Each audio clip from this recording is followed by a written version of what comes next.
I want to thank our... That was Aaron Regunberg on the thank you train, thanking everyone but anything to do with this campaign, which is nice. I mean, you certainly want to shout out to all the people that gave you an opportunity to win, but at some point I would think, and if that's me, I want to put a positive spin on this. You know, I didn't hear a positive spin there, and you maybe think this might be it for him, or kicking the tires on maybe political retirement at his age? I mean, at his age, you never say never, but he ran statewide in 2018, came very close to beating Dan McKee, but he didn't. Came in second place, and now here he is, coming in second place again when everybody expected him to come in first. It's got to be a hard hit, and after 2 losses like that, I would assume he wants to take a break from electoral politics, but who knows? Who knows? But he also mentioned, and to your point, as we were going into listening to Mr. Regunberg give his concession speech, said he stayed above he thanked his team, stayed above the fray and focused on the issues that matter. And I always say, look, there is no perfect candidate. Every candidate is flawed. How do you define the other candidates? How are they defining you? How do you define yourself? He had opportunities there to not necessarily take cheap shots at people, but point out their flaws. It didn't seem like he even wanted to do that. And if he considers that staying above the fray, then maybe politics isn't the right thing for him.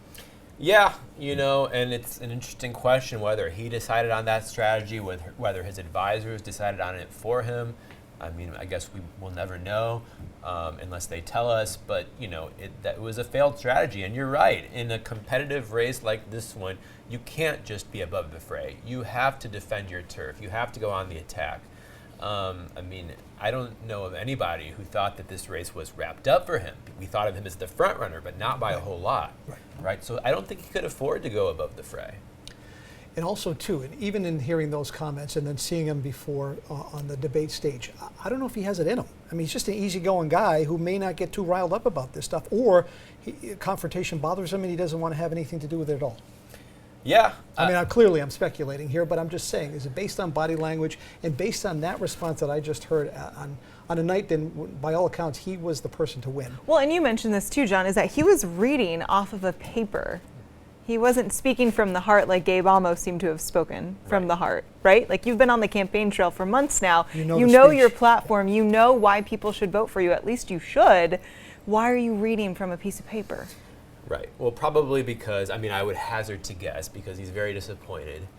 He doesn't really have this concession speech in him. He'd much rather be giving a victory speech, right? This is something he has to do. And since he's doing it, he's going to do it this way. He's going to point out every single campaign worker and so forth.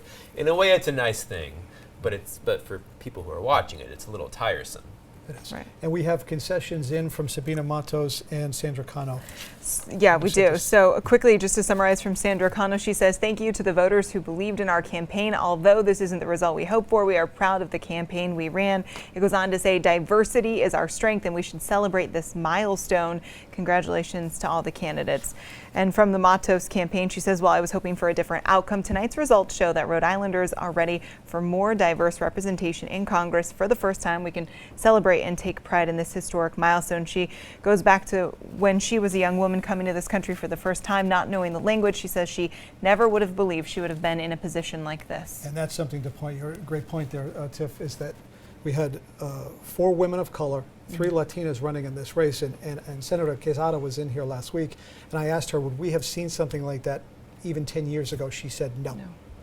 She's right. I mean, it was an incredibly diverse array of candidates, which is a remarkable thing, very noteworthy. Rhode Island is, in all likelihood, going to be sending its first African American to the U.S. House, and that's something very important to bear in mind. This is the state that was, the hub of the slave trade, 300 years ago. We have a very long racist history in this state. We sometimes don't think about that. We think that, the American South is where racism in this country exists, but Rhode Island, was definitely had a role in our country's sordid racial history. And so for us to be sending a black man to Congress, I think is a big thing. It's a significant moment, no doubt about that. Matt, if we could show those results one more time from tonight, here we go. So Amo, you see 32 and change, Regunberg, let's call it 25, Sandra Cano, Sabina Matos, and the 5th is Stephen Casey. Then it's Walter Burbick, Anna Quezada, John Gonzalez, Don Carlson, Alan Waters, Stephanie Beauty, and Spencer Dickinson.